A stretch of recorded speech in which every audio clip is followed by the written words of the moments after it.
Olá, pessoal do quarto ano. Aqui é o professor Júlio.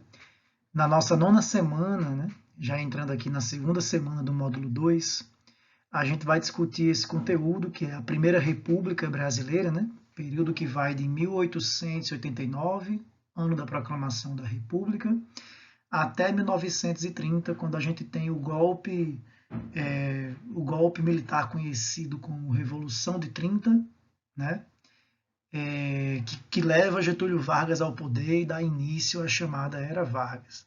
Tá? Primeira coisa que a gente deve discutir é que hoje os historiadores eles evitam o uso do termo República Velha, né? Que era um termo tradicional para se referir a esse período, entendendo que o termo Primeira República seria mais adequado, já que a expressão República Velha ela foi construída justamente no período posterior, na Era Vargas, né? Que buscava se referir ao regime anterior, à primeira fase republicana do Brasil, como um regime ultrapassado, né? Para enfatizar as supostas qualidades do governo do próprio Getúlio Vargas. Tá? Então a gente teria aí uma oposição entre o que os varguistas chamavam de Estado Novo, né, com a República Velha. É por isso que os historiadores hoje preferem o uso do termo Primeira República, né, para se referir a esse período, a esses 41 anos iniciais aí da República no Brasil, tá bom? E como se dá a nossa proclamação da República, gente? Né? A proclamação da República no Brasil ela foi o resultado de um golpe de Estado, né? De um golpe de Estado comandado pelas forças militares, especificamente pelo Exército, né, chefiado aí pelo Marechal Deodoro da Fonseca.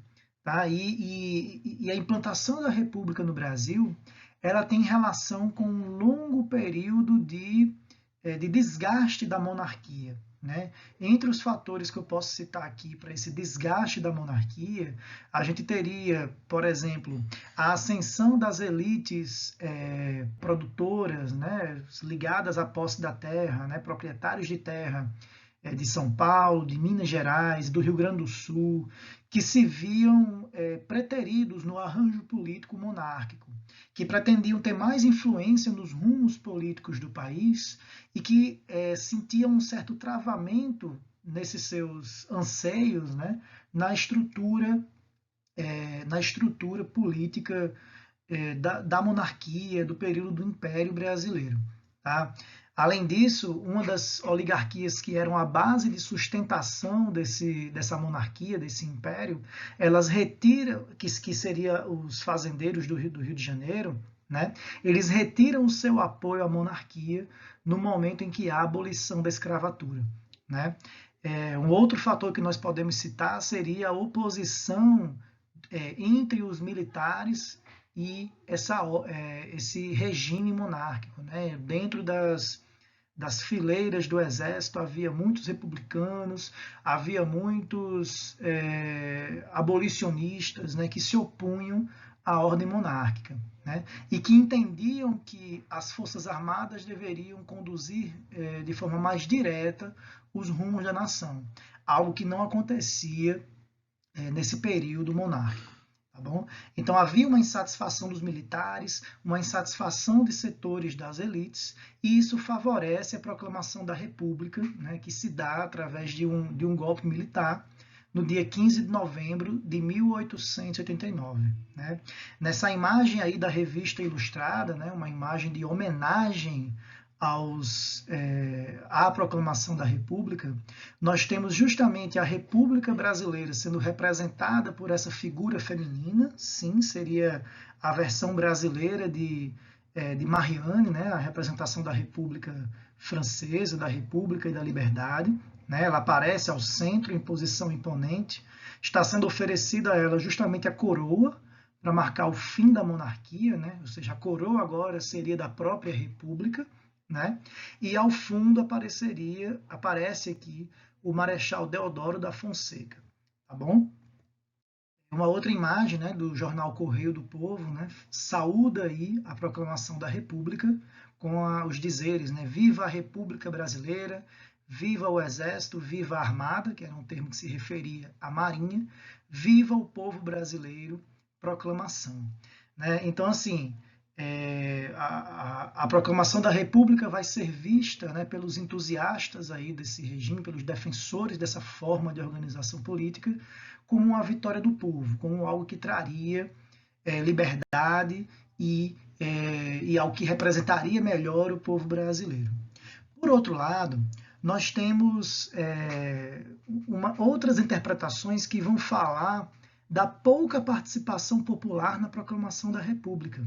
Já que se trata de um golpe militar com apoio das elites, né, vai aparecer esse tipo de interpretação aqui na imprensa. Isso aqui é um texto de um jornalista chamado Aristides Lobo, e olha o que ele diz, né?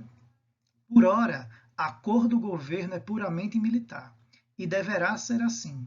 O fato foi deles só, porque a colaboração do elemento civil foi quase nula. O povo assistiu àquilo bestializado, atônito, surpreso, sem conhecer o que significava. Muitos acreditaram seriamente estar vendo uma parada, um desfile militar. Né? Então, nesse texto de Aristides Lobo, fica bem evidente essa pouca participação popular no ato que levou ao fim da monarquia e à proclamação da República no Brasil. Inclusive, nesse quadro aqui de Benedito Calixto, de 1893, chamado Proclamação da República, então é um quadro que vai ser produzido 4 anos depois, mas que produz uma imagem sobre a proclamação, nós não conseguimos encontrar nesse quadro o elemento civil. Só quem aparece são os militares, né? Perfilados, de frente para os seus superiores, né? Também militares, para o alto escalão que aparece aqui ao centro. Né? E a proclamação da República é representada aí não como uma batalha, não como algo que teria levado a conflitos, mas sim como uma espécie de parada militar. Ou seja, os militares eles buscam construir uma narrativa e uma identidade para o regime que associava o regime republicano que nascia à ordem e ao progresso. Então essa representação de Benedito Calixto, ela vem bem nessa linha, né, de falar de uma transição que acontece dentro da ordem, sem grandes enfrentamentos, sem grandes conflitos. Tá? O fato é que a família real, né, Dom Pedro II, junto com sua família, vão se retirar do país, né, e a gente não vai ter muita resistência para esse ato de proclamação da República. Tá certo? Bem, pessoal, uma das preocupações desse regime republicano que se implanta após 1889 é construir uma base legitimadora, né? Uma base que o legitimasse, uma base ideológica que o legitimasse. Né? É se justificar diante da população, né? Que se via tão alheia, né, aos acontecimentos de 1889. Né? Então eu vou discutir com vocês aqui a partir de 2 símbolos, né, de Tiradentes e de Mariani, né, como esse regime republicano busca ganhar, né, conquistar o imaginário da população brasileira. Tá? Então aqui a gente começa com um texto do historiador José Murilo de Carvalho, que ele fala o seguinte, sobre o personagem Tiradentes, né, e sobre qual é a importância dos heróis na legitimação dos regimes políticos, né, na identificação do povo com os regimes políticos. Aí olha o que ele diz. Heróis são símbolos poderosos, encarnações de ideias e aspirações, pontos de referência, fulcros de identificação coletiva. São, por isso, instrumentos eficazes para atingir a cabeça e o coração dos cidadãos, a serviço da legitimação de regimes políticos. Não há regime que não promova o culto de seus heróis e não possua seu panteão cívico. A falta de envolvimento real do povo na implantação do regime leva à tentativa de compensação por meio da mobilização simbólica. Então, José Murilo de Carvalho fala o seguinte, né, que a falta de participação do povo com a implantação do regime, né, com os acontecimentos que levam ao fim da monarquia e à implantação da república, isso faz com que haja uma necessidade maior de mobilização desse povo a partir dos símbolos, né, a partir da construção de uma narrativa favorável à legitimidade desse regime. Tá? Então, a gente tem aí uma série de obras de arte que vão evidenciar o papel de Tiradentes, né, que vão trazer esse personagem morto 100 anos antes, né, para construí-lo como um herói da República.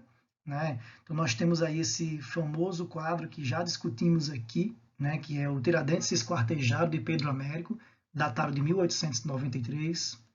Esse outro quadro, né, chamado Martírio de Tiradentes, de Aurélio de Figueiredo, também de 1893. Percebam aí como esses quadros são desses primeiros anos do regime republicano no Brasil, né? E nessa outra imagem, nós temos referências tanto a Tiradentes quanto a Mariane, né? Essa figura feminina que representa a República. Né? Mariane aparece aqui de pé, segurando ramos e flores, né? De frente a uma forca, que remete justamente à execução de Tiradentes. Né? O quadro se chama o quadro não, perdão, essa ilustração, né, publicada na revista Ilustrada, ela se chama 21 de abril, em alusão ao próprio dia da morte de Tiradentes e ao feriado de Tiradentes. Né? E a inscrição embaixo diz: a República Brasileira depõe coroas, palmas e saudades à memória de José Joaquim da Silva Xavier, o Marte da Inconfidência Mineira. Né? Então, aí, nessa imagem, nós temos os dois símbolos, né, da República, né, Mariana e Tiradentes, sendo representados. Né? Tiradentes não de forma direta, mas também aparecendo uma referência a ele aí. E além dessa questão da mobilização da população através dos símbolos, né, nós temos que a própria ordem republicana que vai se instaurar, né, a partir de 1891, é uma ordem que tinha, né, nos republicanos diferentes projetos. Ou seja, como deveria se organizar essa república no Brasil? Não havia uma única resposta para isso. Havia diferentes projetos republicanos e eles vão disputar entre si qual vai vigorar, qual vai ser de fato implantado nessa jovem República Brasileira. Né? O primeiro projeto que aparece aí é o projeto da República Liberal, que era defendido, né, pelas elites agrárias, pelas chamadas oligarquias rurais. Tá? O que é que essas elites agrárias defendiam, que são partícipes, inclusive, do golpe da República, né? O que é que essas elites agrárias defendiam como modelo para a República Brasileira? Eles defendiam a implantação de um regime que se inspirasse no modelo federalista norte-americano, no modelo estadunidense, em que você tem o poder central, mas você tem autonomia para os estados. Por quê? Porque isso seria interessante para os interesses dessas elites agrárias, né? Sobretudo dos estados mais ricos, como São Paulo, Minas, Rio Grande do Sul, tá bom? Inclusive, né, partindo desse modelo de república defendido pelos liberais, né, nós temos a primeira bandeira da República Brasileira, né, baseada justamente na bandeira dos Estados Unidos. Né. O próprio nome da República Brasileira seguiu essa lógica, né, já que o Brasil passou a se chamar República dos Estados Unidos do Brasil. Né? Mas essa bandeira teve uma duração mais curta, né? Ela durou apenas 4 dias, entre 15 e 19 de novembro de 1889. Tá? O segundo modelo republicano era a chamada República Jacobina, que era um modelo defendido pelos setores médios da população urbana. Tá? Como o próprio nome já diz, eles se baseavam nos jacobinos lá da Revolução Francesa e defendiam uma república em que o governo central fosse forte, mas em que houvesse ampla participação popular. Né? Ou seja, eles defendiam a implantação de uma república popular. Tá bom? O outro modelo, né, o terceiro modelo que a gente vai discutir aí, é a chamada república positivista. Então, essa república positivista era o modelo defendido justamente pelos militares, né, pelos militares do exército que deram o golpe, né, que deram o golpe da república em 1889. Tá? A gente tem que, qual era a característica desse modelo de república positivista? Né? Ele era inspirado nas ideias do positivismo de Auguste Comte, né, que defendia a existência de um governo forte e centralizado. Então, é um modelo que tende mais ao autoritarismo e à centralização política, tá certo? E defende também uma ampla participação dos militares na vida política, já que uma das ideias do positivismo é de que para que haja progresso deve haver ordem, e que, portanto, os militares seriam esse elemento que garantiria a ordem. Né? Vale salientar que esses militares eles vinham buscando participar da vida política brasileira desde a Guerra do Paraguai, que terminou em 1870. E agora, com o regime republicano, eles conseguem tomar o poder e se articular em torno do Estado brasileiro, assumindo o relativo controle sobre ele. Né? Nos primeiros anos da República, inclusive, um intenso controle sobre esse Estado. Tá? Inclusive, a nossa bandeira, né, ela faz referência justamente a esse modelo de organização política e a esse projeto republicano. Né? A bandeira brasileira, a bandeira da República Brasileira, ela vai assumir o lema Ordem e Progresso, que é baseado justamente nos dizeres de Auguste Comte, né? com o seu lema positivista, que era o amor por princípio e a ordem por base, o progresso por fim.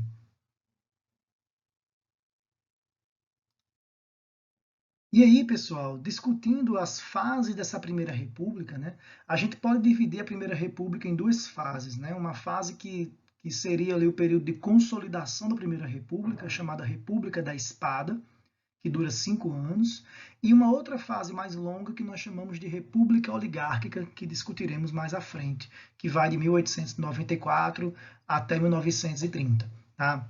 Então, sobre a República da Espada, a gente tem que esse período é o período de montagem e de consolidação do regime republicano. Tá? É um período de montagem desse Estado republicano, de estabelecimento dessa ordem republicana. Tá? Primeira coisa, é um período marcado, como o próprio nome já diz, República da Espada, né? É um período marcado pela influência dos militares na política e pelo predomínio desses militares, né? Tanto que o nosso primeiro presidente foi o marechal que foi protagonista no ato de proclamação da República, que foi o Marechal Deodoro da Fonseca. Né? Ele aparece, inclusive, nessa ilustração aí, segurando, né, um bebê, e esse bebê é quem vocês estão pensando mesmo, é justamente Mariane, né, a jovem República Brasileira que acabava de nascer no ato da proclamação. Tá? Em virtude de uma série de disputas políticas nas quais Deodoro se envolveu, ele vai acabar renunciando em 1891 e quem vai assumir depois vai ser o Marechal Floriano Peixoto, que passou para a história com o apelido de o Marechal de Ferro, né, que governou o Brasil por 3 anos, antes de entregar o governo aos civis, né, em 1894. Tá? Nesse período também a gente vai ter a elaboração de uma nova Constituição. É óbvio que a Constituição de 1824, que vocês conhecem bem, ela não servia mais para a nova organização do Estado brasileiro, agora republicano. Então a gente vai ter a criação de uma nova Constituição, né? A convocação de uma Assembleia Constituinte e os trabalhos de elaboração de uma nova Carta Magna, de um novo texto constitucional para o Brasil. Tá? Quais são as características dessa Constituição? Né? O federalismo, com a presença de um governo central, mas com relativa autonomia para os estados. Então, isso tem a ver com a própria influência dos liberais, das oligarquias rurais, que ansiavam por essa autonomia. Né? Inclusive, as oligarquias rurais, nesse contexto, eles conseguem ter uma autonomia significativa no recolhimento dos tributos. Cada estado passaria a ficar com os tributos que eram recolhidos relacionados às exportações. Então, isso favoreceu muito oligarquias de estados como São Paulo, Minas, né, e outros estados, que não precisariam mais enviar esses impostos ligados às exportações de produtos para a União, para o governo central. e sim esses impostos ficariam no próprio Estado. Isso é um exemplo de como essa autonomia estadual poderia se verificar, tá bom? Outra característica dessa Constituição, né, a tripartição dos poderes, né, o estabelecimento do poder judiciário, executivo e legislativo, né, o estabelecimento também de um Estado laico, né, uma separação entre Estado e Igreja, que se faz a partir da Constituição de 1891, pelo menos oficialmente, né? Lembrando, tá, gente? Só uma retomada aqui, lembrando que o Império era marcado por uma associação entre Estado e religião, né? O Estado imperial monárquico no Brasil, ele era oficialmente católico, né? A República traz, pelo menos na letra da lei, né, na expressão da lei, a ideia de que o Estado não teria mais uma religião oficial, tá? Haveria uma separação entre Estado e Igreja. Os mandatos dos presidentes, governadores, prefeitos, né, seriam de 4 anos, a partir dessa Constituição, e, né, a gente tem o estabelecimento do voto masculino e aberto. O que significa o voto masculino e aberto? Né? Quer dizer que mulheres não votavam e quer dizer que não havia voto secreto. Tá? O voto era declarado abertamente, né? E esse voto era restrito a homens maiores de 21 anos. Tá? Porém, nós temos nesse sistema eleitoral a exclusão das mulheres, como eu já afirmei, a exclusão de soldados, de mendigos, de membros do clero e de analfabetos. Né? Essa questão da exclusão dos mendigos e dos analfabetos, por exemplo, tem a ver com o fato de que a República Brasileira se baseava em princípios como ciência, progresso, né? Desenvolvimento. Então, ou seja, é uma república que se pretende governada por intelectuais, né? E governada pelos princípios da razão e da ciência. Então, é como se os analfabetos e a população pobre em geral fossem vistas como classes que não teriam, como grupos que não teriam condições de decidir sobre os rumos da nação, né?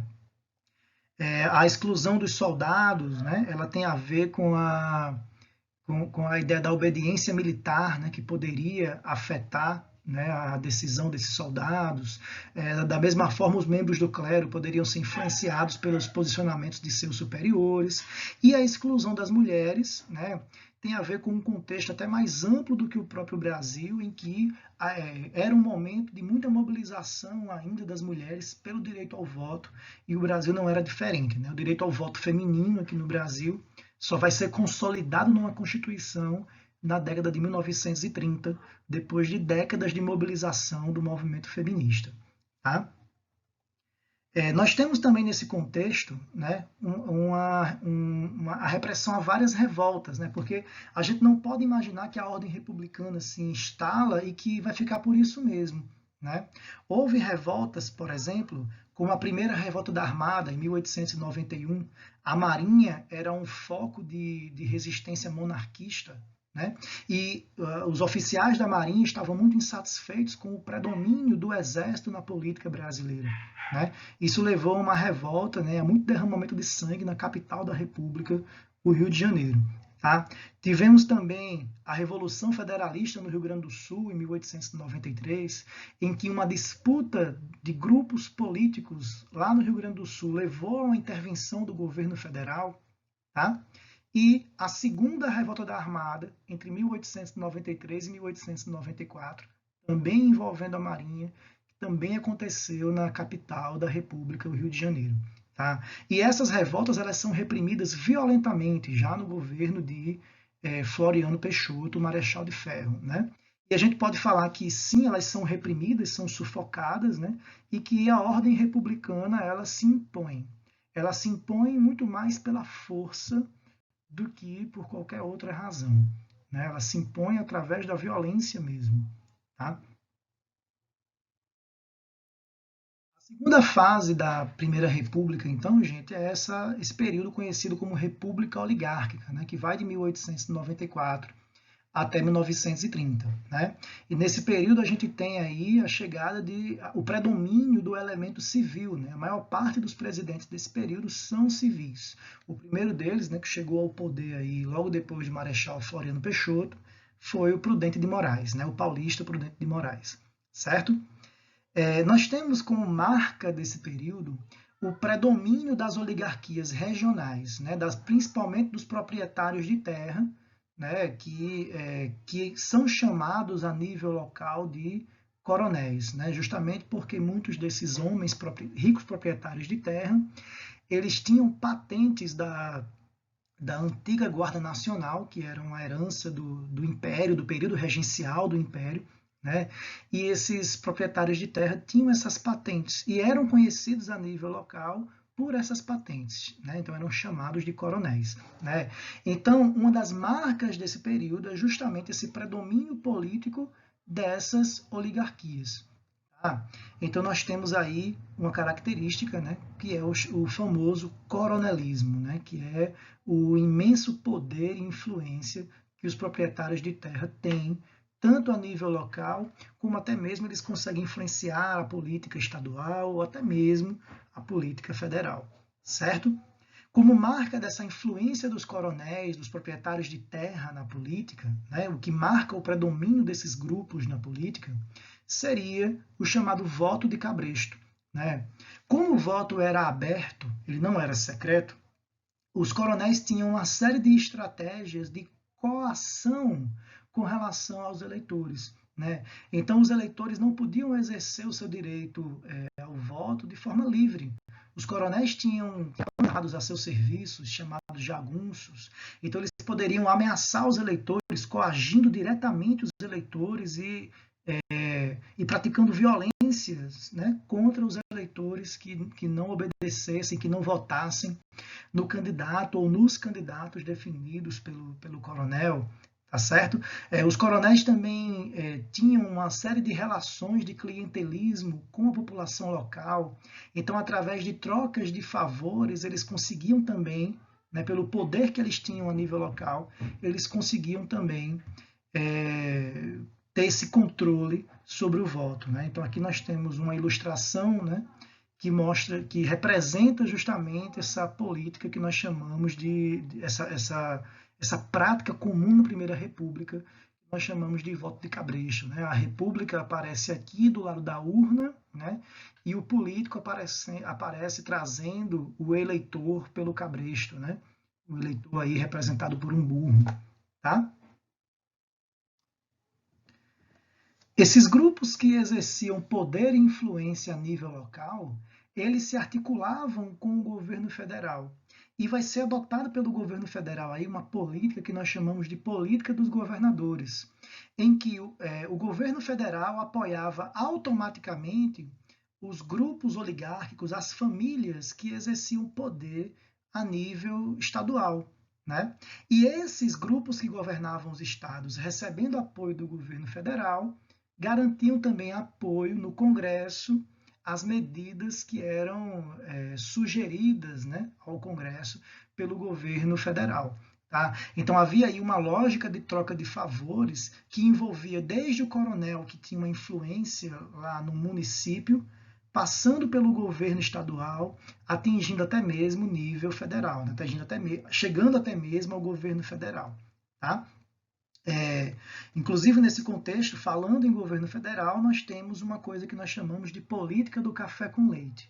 O que seria a política do café com leite? Né? Seria a predominância no cenário político nacional das oligarquias, dos proprietários de terra de Minas e de São Paulo, que aparecem nessa imagem aqui, como estando no topo dessa montanha, né, monopolizando a cadeira da presidência, enquanto outros estados aparecem tentando subir, tentando chegar lá. Né? A política do café com leite recebe esse nome por ser o estado de São Paulo um importante produtor de café, né, o maior produtor de café do país, e pela importância que a pecuária tinha para a economia de Minas Gerais. Então, essas oligarquias de São Paulo e Minas, elas meio que se revezavam, né, e buscavam apoiar uma a outra e se manter sempre ali, né, exercendo o poder a nível federal. É óbvio que outros grupos, né, de outros estados também disputavam as eleições, também eventualmente chegavam até mesmo a ganhar essas eleições. O que deve ser enfatizado sobre a política do café com leite é que não seria um predomínio absoluto das oligarquias de São Paulo e Minas, que essas duas oligarquias, inclusive, elas deveriam se articular com outros grupos oligárquicos, como as oligarquias do Rio de Janeiro, do Rio Grande do Sul, de Pernambuco e de outros estados brasileiros, que era justamente a capacidade que as oligarquias de São Paulo e Minas tinham de se mobilizar e de se articular com esses outros grupos de proprietários rurais de outras regiões do Brasil, né? Era isso que garantia o predomínio a nível federal, a nível nacional, tá bom? E aí a gente tem o quê, né? A gente tem que a República da Espada, né? A República da Espada dos anos iniciais, marcada pelo autoritarismo, pela imposição da ordem republicana através da violência, ela vai dar lugar, né, ao chamado condomínio dos fazendeiros, né? Ou seja, quando o Estado brasileiro ele vai e nos seus diversos níveis, né? Tanto nível federal, como estadual, como municipal, né? O Estado brasileiro vai ser conduzido pelos interesses dessas oligarquias rurais, tá certo?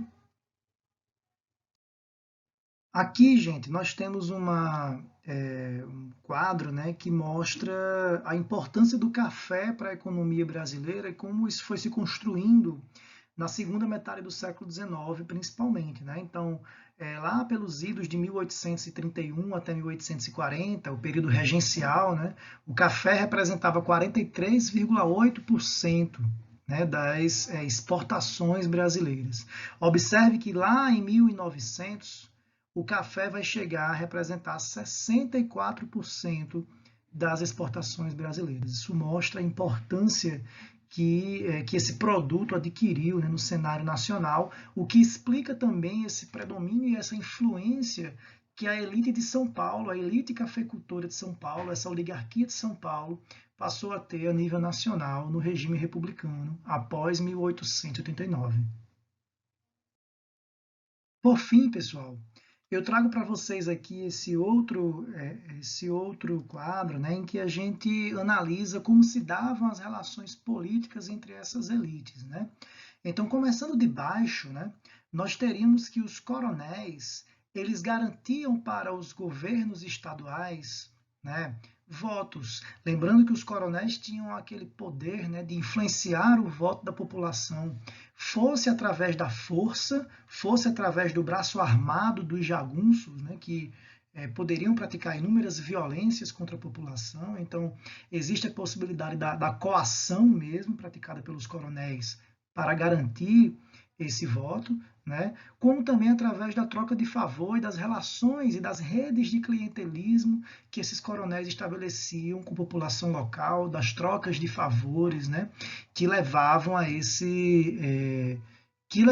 influência a nível local e garantia que esses coronéis, né, tivessem controle sobre os votos, né? Então, na relação com os governos estaduais, o que acontecia? Em troca desses votos, os grupos que se estabeleciam, né, as oligarquias que se estabeleciam no governo estadual, garantiam verbas e benefícios para os municípios, né, controlados e influenciados por esses coronéis. Tá?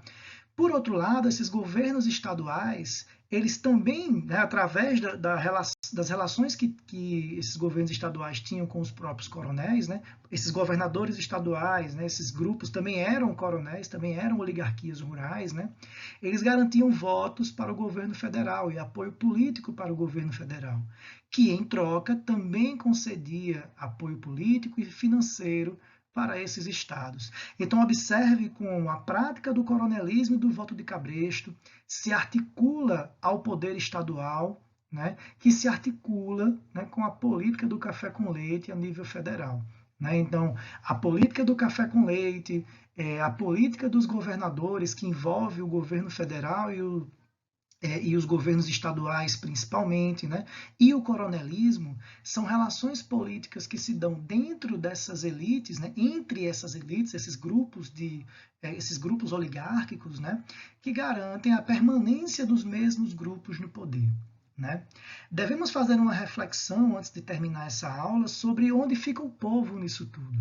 Quando a gente vê esse tipo de arranjo político que parece tão bem feito, né, entre as elites, a gente fica com a sensação de que o Brasil não tem povo, de que não há pessoas reais agindo aí, de que não há pessoas das camadas populares, né? Corrigindo, de que não há pessoas das camadas populares, pessoas comuns agindo. Né?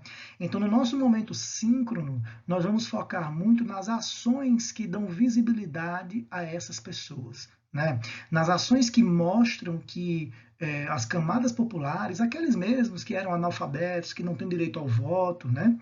Que essas pessoas também se expressavam de alguma forma.